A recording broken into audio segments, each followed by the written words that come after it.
السلام علیکم ورحمۃ اللہ.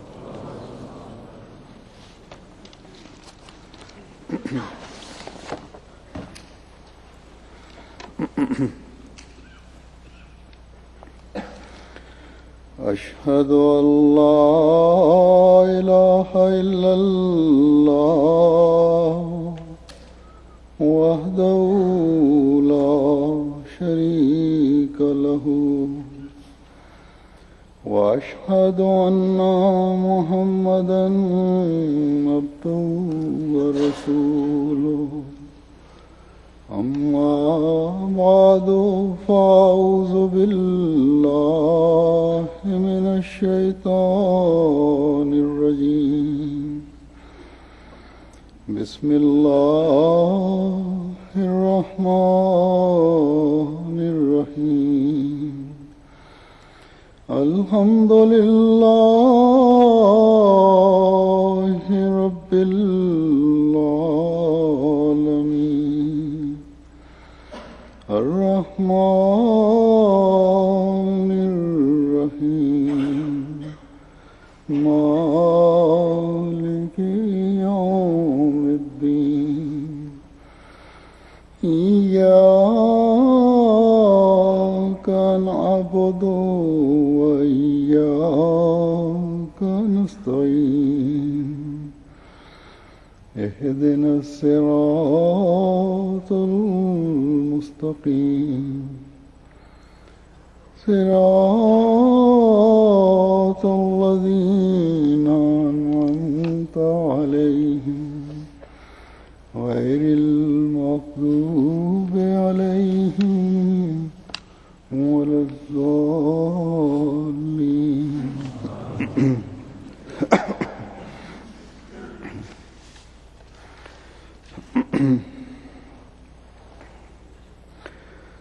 ہم اپنی روزمرہ کی زندگی میں ایک لفظ متعدد بار بعض اوقات سنتے ہیں اور استعمال بھی کرتے ہیں، اور وہ لفظ ہے نفع. کاروباری لوگوں کے کاروبار کا مدار ہی اس لفظ پر ہوتا ہے، چاہے وہ ایک چھوٹا سا چھاپڑی لگا کر اپنا سامان بیچنے والا شخص ہو یا ملٹی ملینئر جس کے کاروبار دنیا میں پھیلے ہوئے ہیں. ہمیشہ یہ لوگ ایسی سوچ میں رہتے ہیں کہ کس طرح زیادہ سے زیادہ منافع کمایا جائے. اس کے لیے وہ جائز ذرائع بھی استعمال کرتے ہیں، اور اکثر اوقات آج کل کی دنیا میں ناجائز ذرائع بھی استعمال ہو رہے ہوتے ہیں. اور اسی طرح ایک عام آدمی ہے جس کا کاروبار سے تو کوئی تعلق نہیں ہوتا، لیکن وہ بھی اپنے مفاد کی سوچ رہا ہوتا ہے کہ کس طرح وہ کسی بھی چیز سے زیادہ فائدہ اٹھا سکے. اور یہی چیز ایک عام آدمی کے لیے نفع حاصل کرنا ہے. یہ تو ہے دنیاوی معاملات میں اس لفظ کا استعمال، لیکن دینی اور روحانی دنیا میں بھی اس کا بہت استعمال ہوتا ہے. اس تعلق میں احادیث اور قرآن کریم کی آیات کی روشنی میں کچھ بیان کروں گا. یہ لفظ عربی لغات میں بھی استعمال ہوتا ہے، اس لیے اس کے لغوی معنی پہلے بیان کرتا ہوں. نفع کا مطلب ہے کسی چیز کا انسان کو فائدہ پہنچانا، کسی چیز کا انسان کو میسر آنا، کسی چیز کا قابل استعمال یا قابل فائدہ ہونا. لین ایک ڈکشنری کی کتاب ہے لغت کی، اس نے یہ لکھا ہے. پھر لین میں ہی نفع فے کی شد کے ساتھ لکھا گیا ہے، اس کا مطلب ہے کسی شخص کا کسی کے لیے فائدے کا سبب بننا، اور بعض احادیث کے مطابق ایک مومن کی پہچان ہی یہی ہے کہ دوسروں کے فائدے کا وجہ بنتا ہے۔ پھر مفردات میں لکھا ہے کہ النفع ہر اس چیز کو کہتے ہیں جس سے خیرات تک رسائی کے لیے استعانت حاصل کی جائے یا وسیلہ بنایا جائے، پس نفع خیر کا نام ہے۔ پھر لین میں ہی اس کا مطلب یہ لکھا ہے کہ کسی شخص کے مقصود کو حاصل کرنے کا ذریعہ، اور لسان العرب ایک لغت کی کتاب ہے، اس میں لکھا ہے کہ النافع اللہ تعالیٰ کے اسماء میں سے ہے، اس کا مطلب ہے وہ ذات جو اپنی مخلوق میں سے جس تک چاہتی ہے فائدہ کو پہنچاتی ہے، کیونکہ وہ ہر نفع و نقصان اور ہر خیر اور شر کا پیدا کرنے والا ہے۔ اس لغوی وضاحت کے بعد اب میں احادیث کی روشنی میں یہ بیان کروں گا کہ ایک مومن پر اس لفظ کو کس طرح اطلاق پانا چاہیے۔ ایک مومن ایک دنیا دار کی طرح صرف اپنے فائدے کی نہیں سوچتا، بلکہ دوسروں کا فائدہ بھی سوچتا ہے، اور سوچنا چاہیے اس کو۔ قرآن کریم میں بھی ہمیں یہی تعلیم ہے، اور آن حضرت صلی اللہ علیہ وسلم کے بھی ارشادات جو حدیث سے ملے ہیں ہمیں اس بارے میں، وہ بھی یہی بیان کرتے ہیں۔ اور اس فائدہ پہنچانے کے مختلف طریقے ہیں جو آن حضرت صلی اللہ علیہ وسلم نے ہمیں بتائے ہیں۔ اس بارے میں بعض احادیث پیش کرتا ہوں جن سے دوسروں کو نفع پہنچانے کے بارے میں کیا ارشادات ہیں آن حضرت صلی اللہ علیہ وسلم کے، ان کا پتہ چلتا ہے۔ سعید بن ابی وردہ نے اپنے باپ سے، ان کے باپ نے ان کے دادا سے، حضرت ابو موسیٰ اشعری ان کے دادا تھے، انہوں نے نبی کریم صلی اللہ علیہ وسلم سے روایت کی کہ آپ نے فرمایا ہر مسلمان پر صدقہ کرنا ضروری ہے۔ لوگوں نے کہا یا نبی اللہ، جو شخص طاقت نہ رکھے؟ آپ نے فرمایا وہ اپنے ہاتھ سے محنت کرے، خود بھی فائدہ اٹھائے اور صدقہ بھی دے۔ انہوں نے کہا اگر یہ بھی نہ ہو سکے؟ آپ نے فرمایا حاجت مند مصیبت زدہ کی مدد کرے۔ انہوں نے کہا اگر یہ بھی نہ ہو سکے؟ تو آپ نے فرمایا چاہیے کہ اچھی بات پر عمل کرے اور بدی سے باز رہے، یہی اس کے لیے صدقہ ہے۔ پھر اسی طرح ایک حدیث ہے، حضرت ابو ہریرہ رضی اللہ تعالیٰ عنہ بیان کرتے ہیں کہ رسول اللہ صلی اللہ علیہ وسلم نے فرمایا کہ ایک شخص نے راستے میں درخت کی ایک شاخ پڑی دیکھی تو اس نے کہا اللہ کی قسم میں اس کو ضرور ہٹا دوں گا تاکہ اس سے مسلمانوں کو تکلیف نہ پہنچے۔ اس پر اسے جنت میں داخل کر دیا گیا۔ پھر ایک روایت میں آتا ہے، حضرت ابو سعید خدری بیان کرتے ہیں کہ رسول اللہ صلی اللہ علیہ وسلم نے فرمایا وہ شخص جس نے ایسے علم کو چھپایا جس کے ذریعے سے اللہ تعالیٰ لوگوں کے معاملات اور دین کے امور میں نفع پہنچا سکتا ہے، تو اللہ تعالیٰ ایسے شخص کو قیامت کے روز آگ کی لگام پہنائے گا۔ بس ایک مومن کے لیے اپنا مال بڑھانے اور مالی مفاد حاصل کرنے میں ہی نفع نہیں ہے، بلکہ اصل منافع وہ ہے جو اللہ تعالیٰ کی رضا حاصل کرنے سے ملتا ہے، جو دائمی ہے اور جس کے کھاتے اگلے جہان میں کھلتے ہیں۔ ان احادیث میں اس منافع کے حصول کے لیے جو سب سے پہلی چیز حضرت صلی اللہ علیہ وسلم نے بیان فرمائی وہ صدقہ ہے، جو ضرورت مندوں، غریبوں، مفلسوں، ناداروں کے بھوک اور ننگ کو ختم کرنے کے لیے کیا جاتا ہے۔ ایک حدیث میں آتا ہے، حضرت عائشہ بیان کرتی ہیں کہ انہوں نے ایک دفعہ ایک بکری ذبح کی اور اس کا گوشت غرباء میں، عزیزوں میں تقسیم کر دیا اور کچھ گھر کے لیے بھی رکھ لیا۔ تو حضرت صلی اللہ علیہ وسلم نے پوچھا کہ بکری ذبح کی تھی تو اس کا کس قدر گوشت بچ گیا؟ حضرت عائشہ رضی اللہ عنہا نے عرض کیا کہ تمام گوشت تو تقسیم کر دیا میں نے، صرف ایک دستی بچی ہے۔ تو حضرت صلی اللہ علیہ وسلم نے فرمایا کہ سوائے اس دستی کے گوشت کے تمام گوشت بچ گیا، کیونکہ اسی کا ثواب ہے۔ جو لوگوں کے فائدے کے لیے خرچ کیا، اسی پر اصل منافع ملنا ہے، اور جو منافع ہے وہی بچت ہے۔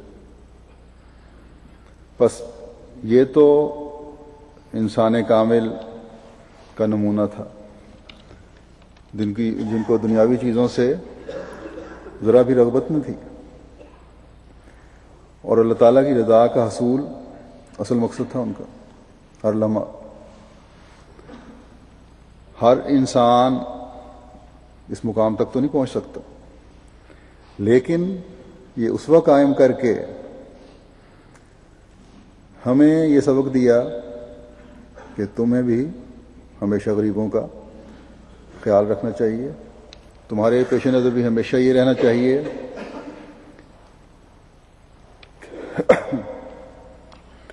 کہ کیونکہ حقیقی منافع وہی ہے جو خدا تعالیٰ کی طرف سے ملتا ہے، اور اس بات کی اتنی اہمیت ہے کہ جو آپ نے بیان فرمائی ہے کہ جب صحابہ نے پوچھا کہ اگر صدقے کی توفیق نہ ہو تو کیا کریں، تو فرمایا اپنے ہاتھ سے محنت کرو اور کماؤ، جس سے تمہیں بھی فائدہ ہو، قوم کو بھی فائدہ ہو۔ قوم پر بوجھ نہ بنو۔ تم اگر کماؤ گے، ایک تو قوم پر بوجھ نہیں بنو گے، دوسرے تم لینے والا ہاتھ نہیں بنو گے بلکہ دینے والا ہاتھ بنو گے، جو خدا تعالیٰ کی رضا کو حاصل کرنے والا ہوتا ہے۔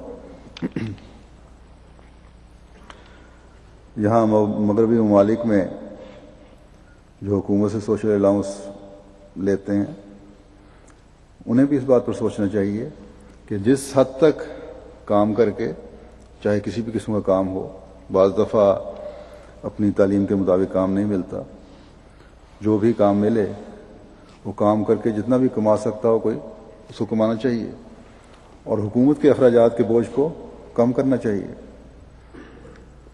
اور ایک احمدی کے لیے تو یہ کسی طرح بھی جائز نہیں ہے کہ کسی بھی قسم کی غلط بیانی سے حکومت سے کسی بھی قسم کا الاؤنس وصول کرے۔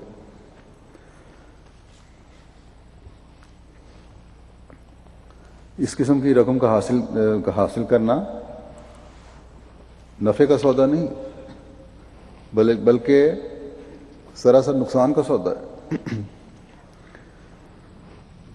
اسی طرح پاکستان، ہندوستان اور دوسرے غریب ممالک ہیں، ان میں بھی ایک احمدی کو حد الوسع کوشش کرنی چاہیے کہ لینے والا ہاتھ نہ بنے بلکہ دینے والا ہاتھ بنے۔ پھر صحابہ نے جب پوچھا کہ اگر ایسی کوئی صورت ہی نہ بنتی ہو جس سے کوئی کمائی کر سکیں، کام ہی نہیں ملتا، کسی بھی قسم کا کام نہیں ملتا، اور اگر کچھ ملا تو مشکل سے اپنا گزارا ہوا، اور صدقہ دینے کا تو سوال ہی نہیں ایسی صورت میں. تو پھر کیا کریں؟ اس پر آپ صلی اللہ علیہ وسلم نے فرمایا کہ دوسروں کی مدد کے مختلف ذرائع ہیں، وہ اختیار کرو. کسی حاجت مند کی، ضرورت مند کی کسی بھی طرح مدد کر دو، کوئی خدمت کر دو، ان ذرائع کو استعمال کرو. اس طرح کی مدد کی بھی ایک اعلیٰ ترین مثال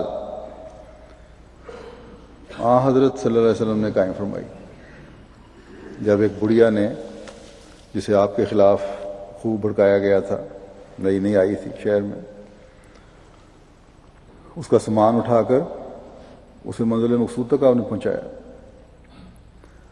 اس نے انجانے میں، تو جانتی نہیں تھی آپ کو کہ آپ کون ہیں، آپ کو بہت کچھ کہا، آپ سنتے رہے لیکن آپ نے اظہار نہ کیا. اور منزل پر پہنچ کر جب بتایا کہ وہ میں ہی ہوں جس سے بچنے کا تمہیں مشورہ دیا گیا تھا کہ اس جادوگر سے بچ کے رہنا، تو بے اختیار اس بڑھیا کے منہ سے نکلا کہ پھر مجھ پر تمہارا جادو چل گیا. تو کسی بھی رنگ میں کسی کی تکلیف دور کر کے اسے فائدہ پہنچانے کی کوشش کرنا، یہ بھی صدقے جتنا ہی ثواب دیتا ہے. اور پھر جب صحابہ نے کہا کہ اگر یہ بھی نہ ہو سکے تو بالکل ہی معذور ہو، تو فرمایا کہ بے شمار نیکیاں ہیں جن کا خدا تعالیٰ نے ہمیں کرنے کا حکم دیا ہے، انہیں بجا لاؤ، ان پر عمل کرو، یہی تمہارے لیے نفع رساں ہے. اور پھر جو برائیاں ہیں ان سے بچو. تو یہ تو ہر غریب سے غریب شخص بھی کر سکتا ہے کہ نیکیوں کو بجا لائے اور برائیوں سے بچے. اس کے لیے تو کچھ نہیں خرچ کرنا پڑتا، اس کے لیے تو کوئی جسمانی طاقت کی بھی ضرورت نہیں ہے. تو اب دیکھیں کہ کتنی چھوٹی سی نیکی کا بھی ہمارے پیارے خدا نے اجر رکھا ہے، اور حضرت صلی اللہ علیہ وسلم کے ذریعے سے اس کی اطلاع ہمیں دی.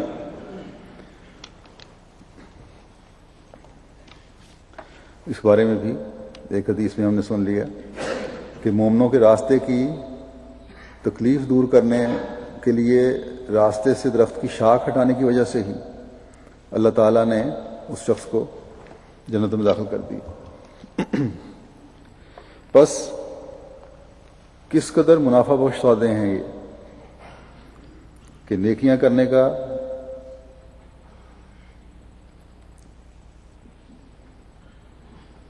کرنے کے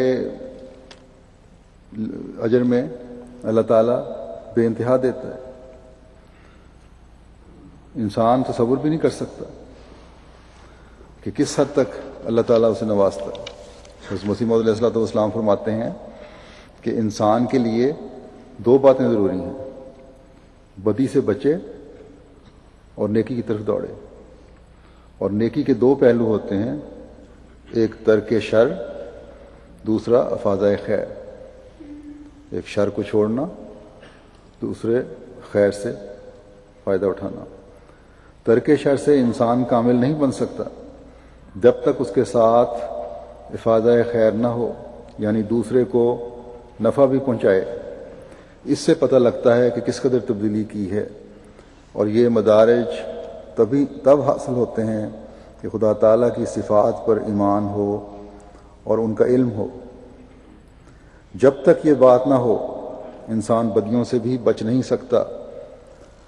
فرمایا کہ دوسروں کو نفع پہنچانا تو بڑی بات ہے، بادشاہوں کے رعب اور تعزیرات ہند سے بھی تو ایک حد تک ڈرتے ہیں، اور بہت سے لوگ ہیں جو قانون کی خلاف ورزی نہیں کرتے. پھر کیوں حاکم الحاکمین کے قوانین کی خلاف ورزی میں دلیری پیدا ہوتی ہے؟ یعنی صفات کا علم ہو اگر اللہ تعالیٰ کی تو اس کے احکامات پر عمل ہوگا. کہ دوسروں کو نفع پہنچانا تو دور کی بات ہے. بعض لوگ ایسے ہیں اتنے دلیر ہو جاتے ہیں کہ اللہ تعالیٰ کے جو احکامات ہیں اللہ تعالیٰ نے جو اوامر و نواہی مقرر کیے ہیں ان کی طرف توجہ نہیں دیتے، اور بڑی دلیری سے ان باتوں کو کرتے ہیں جنہیں کرنے سے اللہ تعالیٰ نے منع کیا ہے، جبکہ ایک دنیاوی حکومت جو ہے اس سے ڈرتے ہیں۔ تو فرمایا کہ جو بہت سے لوگ ہیں جو قانون کی خلاف ورزی نہیں کرتے، پھر کیوں احکم الحاکمین کے قوانین کی خلاف ورزی میں دلیری پیدا ہوتی ہے؟ کیا اس کی کوئی اور وجہ ہے بجوز اس کے کہ اس پر ایمان نہیں ہے؟ یہی ایک باعث ہے۔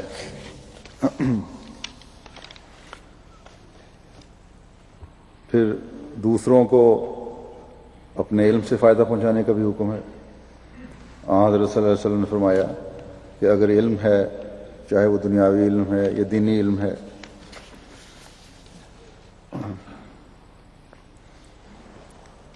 دوسروں کو اس سے فائدہ پہنچاؤ گے تو پھر اللہ تعالیٰ کی رضا حاصل کرتے ہوئے ایک نفع مند اور فائدہ بخش سودا کر رہے ہوگے۔ اور اگر جو علم خدا تعالیٰ نے دیا ہے اسے چھپائے رکھو گے کہ اگر یہ بات میں نے کسی دوسرے کو بتا دی تو اس کے علم میں بھی اضافہ نہ ہو جائے، تو حضرت صلی اللہ علیہ وسلم نے ایسے شخص کو بڑا انذار فرمایا اور اپنی امت کو نصیحت فرمائی کہ اس بات سے ہمیشہ بچو، بلکہ ان سے بچنے کے لیے حضرت صلی اللہ علیہ وسلم نے بعض دعائیں بھی ہمیں سکھائیں۔ آپ جو انسان کامل تھے، جن کا ایک ایک لمحہ اور سانس دوسروں کے فائدہ کے لیے وقف تھا، آپ جب صحابہ کے سامنے یہ دعائیں کرتے تھے تو اصل میں انہیں سکھاتے تھے کہ ہمیشہ کے لیے دعائیں مانگو اور امت میں ان کو رائج کرو اور کرتے چلے جاؤ، کہ اصل منافع اس وقت حاصل ہوتا ہے جب خدا تعالیٰ کی رضا حاصل ہو۔ ان دعاؤں میں سے دو دعائیں میں اس کو پیش کرتا ہوں۔ حضرت عبداللہ بن عمر بیان کرتے ہیں کہ رسول اللہ صلی اللہ علیہ وسلم نے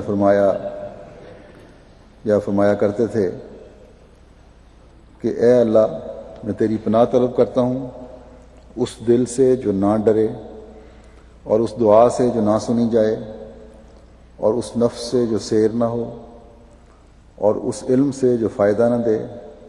میں ان چاروں چیزوں سے تیری پناہ میں آتا ہوں۔ پھر ایک روایت میں آتا ہے، حضرت ام سلمہ بیان کرتی ہیں کہ نبی کریم صلی اللہ علیہ وسلم جب صبح کی نماز ادا کرتے تو سلام پھیرنے کے بعد یہ دعا کرتے کہ اللہم انی اسألک علما نافعا و رزقا طیبا و عملا متقبلا، کہ اے اللہ، میں تجھ سے ایسا علم مانگتا ہوں جو نفع رساں ہو، ایسا رزق جو طیب ہو، اور ایسا عمل جو قبولیت کے لائق ہو۔ بس اپنے آپ کو نافع وجود بنانے کے لیے نیک اعمال کے ساتھ اللہ تعالیٰ کی مدد کی ضرورت ہے، کہ خدا تعالیٰ کی ذات ہے جو شیطان کے بہکاوے میں آنے سے انسان کو محفوظ رکھتی،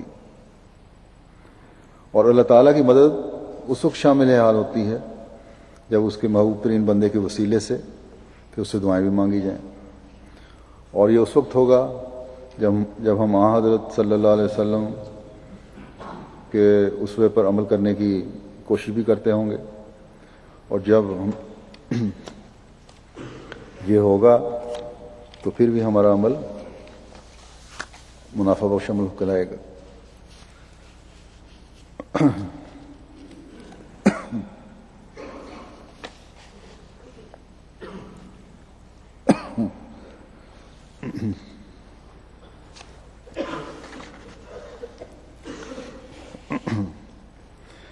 ایک دعا جو حضرت صلی اللہ علیہ وسلم نے سکھائی،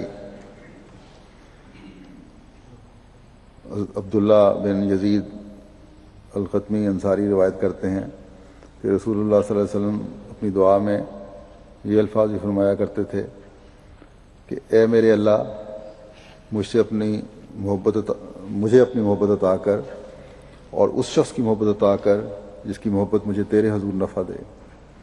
اے میرے اللہ میری پسندیدہ چیزوں میں سے جو تو نے مجھے عطا کی ہیں ان میں سے جو تجھے پسند ہیں ان کو میری قوت کا ذریعہ بنا۔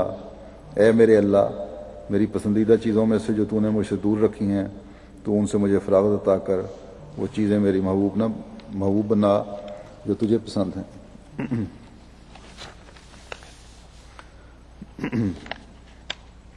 تو دنیا میں حضرت صلی اللہ علیہ وسلم سے زیادہ تو کوئی محبوب نہیں خدا تعالیٰ کو، اس لیے ہمیشہ آپ کے وسیلے سے جیسا کہ میں نے کہا دعا مانگنی چاہیے کہ جو اللہ تعالیٰ کو محبوب ہے وہ ہمارا محبوب بن جائے اور اس ذریعے سے ہمیں بھی وہ فیض حاصل ہوتے رہیں جس کے قائم کرنے کے لیے، جس کے پھیلانے کے لیے حضرت صلی اللہ علیہ وسلم اس دنیا میں تشریف لائے تھے۔ انسان کے نفع رساں ہونے کے لیے قرآن کریم کے اس ارشاد کہ لن تنالوا البر حتی تنفقوا مما تحبون کی وضاحت کرتے ہوئے حضرت مسیح موعود علیہ الصلوۃ والسلام فرماتے ہیں کہ دنیا میں انسان مال سے بہت زیادہ محبت کرتا ہے۔ اسی واسطے علم تعبیر الرؤیا میں لکھا ہے کہ اگر کوئی شخص دیکھے کہ اس نے جگر نکال کر کسی کو دیا ہے تو اس سے مراد مال ہے۔ یہی وجہ ہے کہ حقیقی اتقاء اور ایمان کے حصول کے لیے فرمایا لن تنالوا البر حتی تنفقوا مما تحبون، حقیقی نیکی کو ہرگز نہیں پاؤ گے جب تک تم عزیز ترین چیز خرچ نہ کرو گے، کیونکہ مخلوق الہی کے ساتھ ہمدردی اور سلوک کا ایک بڑا حصہ مال کے خرچ کرنے کی ضرورت بتلاتا ہے، اور ابنائے جنس اور مخلوق خدا کی ہمدردی ایک ایسی شے ہے، یعنی اپنے ہم قوم اپنے وطن انسانوں کی اور مخلوق خدا کی ہمدردی ایک ایسی شے ہے جو ایمان کا دوسرا جزو ہے، جس کے بدوں ایمان کامل اور راسخ نہیں ہوتا۔ جب تک انسان اثار نہ کرے دوسرے کو نفع کیوں کر پہنچا سکتا ہے؟ دوسرے کی نفع رسانی اور ہمدردی کے لیے اثار ضروری شے ہے، اور اس آیت میں لن تنالوا البر حتی تنفقوا مما تحبون نے اسی اثار کی تعلیم اور ہدایت فرمائی گئی ہے۔ فرمایا کہ پس مال کا اللہ تعالیٰ کی راہ میں خرچ کرنا بھی انسان کی سعادت اور تقوی شاری کا معیار اور محک ہے، یعنی ایک محک کا مطلب یہ کسوٹی ہے یا معیار ہے، جیسا کہ احادیث میں بھی دوسروں کو نفع پہنچانے کے لیے صدقہ کا حکم ہے، اس پر اسی وقت عمل ہو سکتا ہے جب قربانی اور اثار کی روح بھی انسان کے اندر ہو، اور وہ حقیقی رنگ میں اس وقت ہوگی جب اللہ تعالیٰ اور اس کے رسول سے محبت ہو، اور اسی کے حصول کے لیے جو دعا میں نے پہلے پڑھی ہے اس میں حضرت صلی اللہ علیہ وسلم نے رہنمائی فرمائی ہے کہ میری محبت تلاش کرو۔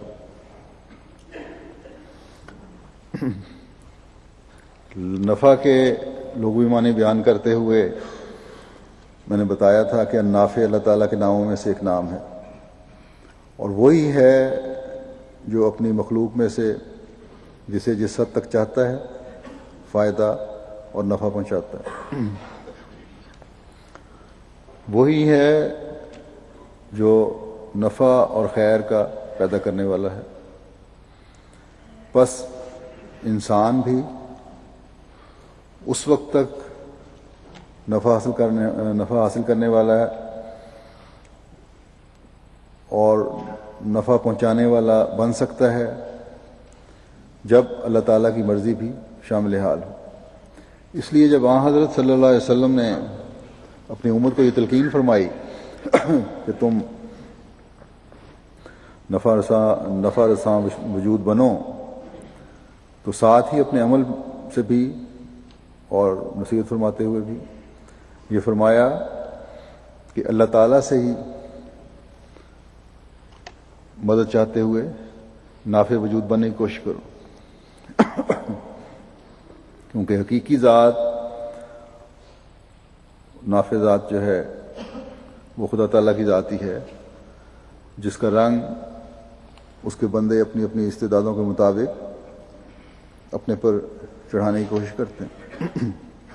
اللہ تعالیٰ نے قرآن کریم میں بھی یہ مضمون بیان فرمایا ہے اور واضح فرمایا ہے کہ حقیقی مومن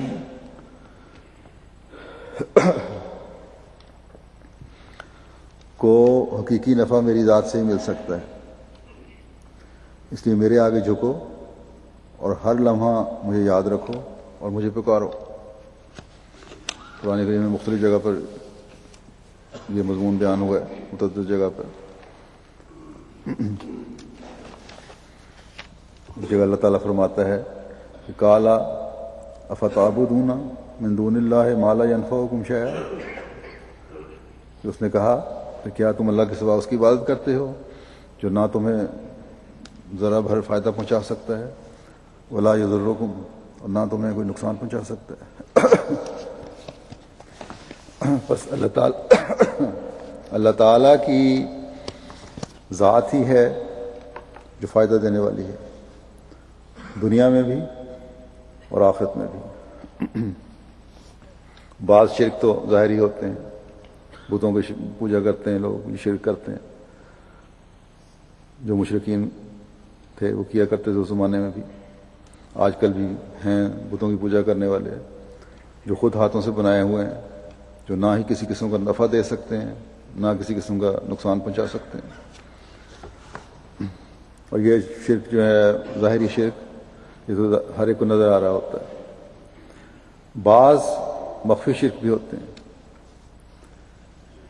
کسی مشکل کے وقت میں دنیاوی وسائل کی طرف نظر رکھنا، دنیاوی اسباب کو ضرورت سے زیادہ توجہ دینا اور تلاش کرنا،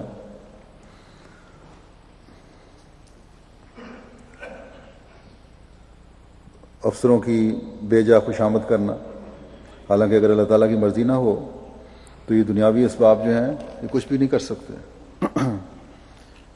ایک شخص نے کسی کا واقعہ بیان کیا ہے کہ اس کو ملازمت نہیں مل رہی تھی، آخر ایک دن اس کے کسی عزیز رشتہ دار کو پتہ لگا کہ ملازمت کی تلاش میں ہے، تعلیم مکمل کر لی ہے، بڑا پڑھا لکھا ہے، تو اس نے کہا ٹھیک ہے، میرا ایک بہت بڑا افسر دوست ہے، واقف ہے، تم صبح میرے پاس آ جانا، اس کے گھر چلیں گے۔ خیر اس کو ملنے گئے، اس سے میں نے کہا ٹھیک ہے، کل تم میرے دفتر آ جانا صبح، تو میں تمہارا کام کر دوں گا، ایک جگہ خالی ہے وہاں تمہیں نوکری مل جائے گی۔ وہ کہتا ہے کہ میں صبح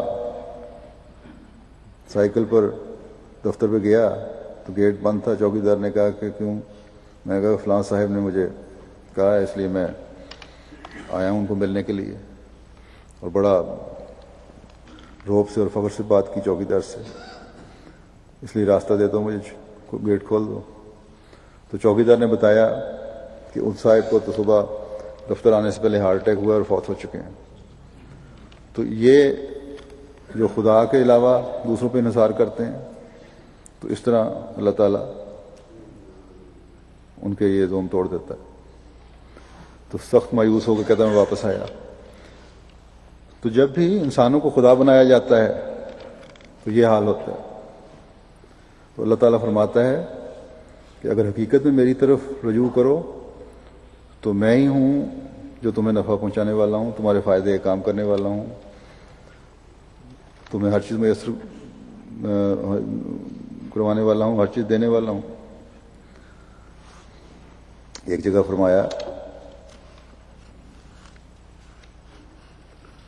کہ مزید کھول کر کہ یہ دنیا تو عارضی ہے، تمہیں ہمیشہ اپنی آخرت کی فکر کرنی چاہیے، آخرت کی زندگی کی پرواہ کرنی چاہیے، کیونکہ تمام نفع اور نقصان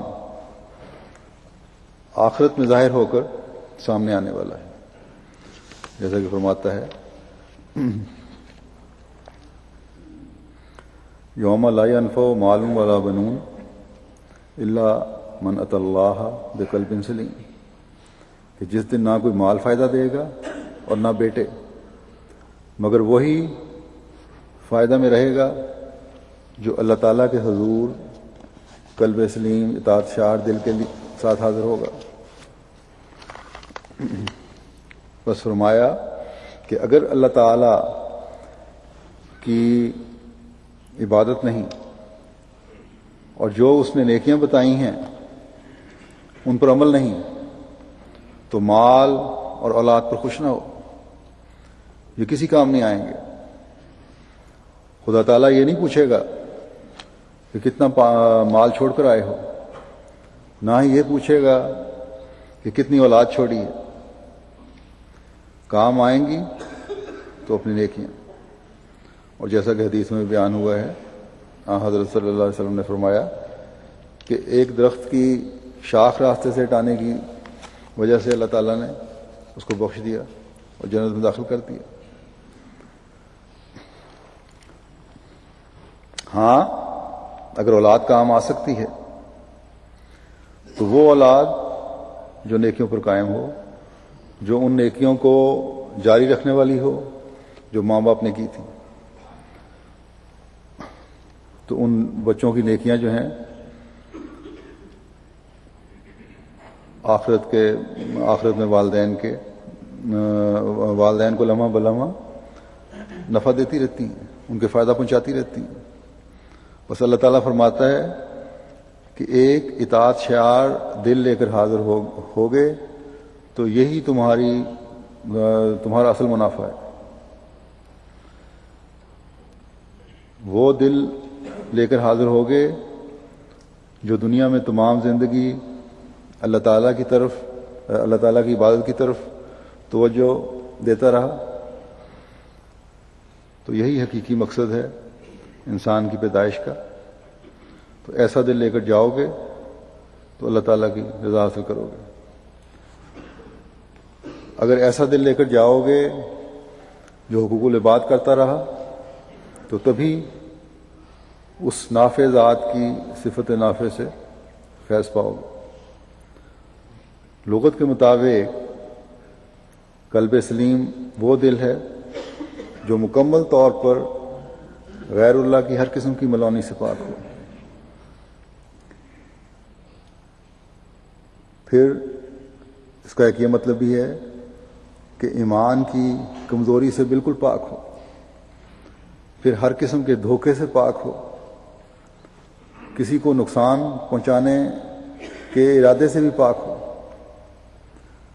اخلاقی بے راروی سے بھی پاک ہو. یہ قلب سلیم ہے. اور بعض کے نزدیک قلب سلیم ایسا دل ہے جو دوسروں کے لیے درد رکھنے والا دل ہو. تو خدا تعالیٰ فرماتا ہے کہ میری عبادت کرنے والے اور یہ عمل کرنے والے اور نیک عمل کرنے والے وہ لوگ ہوں گے جو پھر میری رضا کی جنتوں میں داخل ہوں گے اور ان میں ہمیشہ رہتے چلے جائیں گے. اللہ تعالیٰ ہمیں ایسے دل عطا فرمائے جو نیک عمل کر کے اللہ تعالیٰ کی رضا حاصل کرنے والے ہوں. حضرت مسیح موعود علیہ الصلوۃ والسلام کا ایک اقتباس میں پیش کرتا ہوں جس سے جماعت کے افراد کے لیے آپ کی کیا دلی خواہش تھی اور کیفیت تھی اور جو دعا آپ نے کی اس کا پتہ چلتا ہے. آپ فرماتے ہیں جو حالت میری توجہ کو جذب کرتی ہے اور جسے دیکھ کر میں دعا کے لیے اپنے اندر تحریک پاتا ہوں وہ ایک ہی بات ہے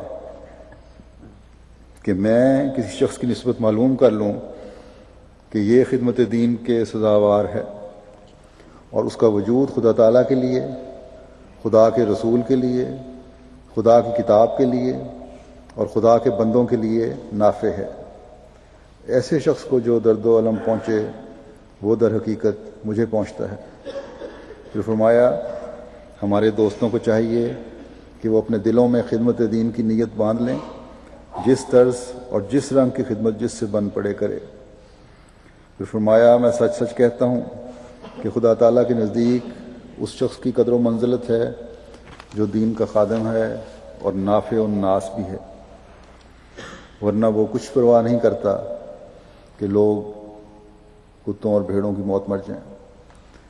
اللہ تعالیٰ ہمیں یہ معیار حاصل کرنے کی توفیق عطا فرمائے جو حضرت مسیح علیہ الصلوۃ والسلام، قرآن اور آن حضرت صلی اللہ علیہ وسلم کی سنت کی روشنی میں، قرآن کی تعلیم اور سنت کی روشنی میں اپنی جماعت میں دیکھنا چاہتے تھے۔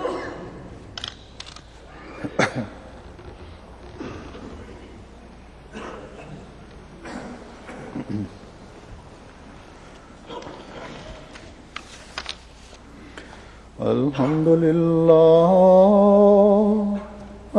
لله نحمده ونستعينه ونستغفره ونؤمن به ونتوكل عليه ونعوذ بالله من شرور أنفسنا ومن سيئات أعمالنا من يهده الله فلا مضل له ومن يضلله فلا هادي له ونشهد أن لا إله إلا الله ونشهد أن محمدا عبده ورسوله عباد الله رحمكم الله إن الله يأمر بالعدل والإحسان وإيتاء ذي القربى وينهى عن الفحشاء والمنكر والبغي يعظكم لعلكم تذكرون اذكروا الله يذكركم وادعوه يستجب لكم ولذكر الله أكبر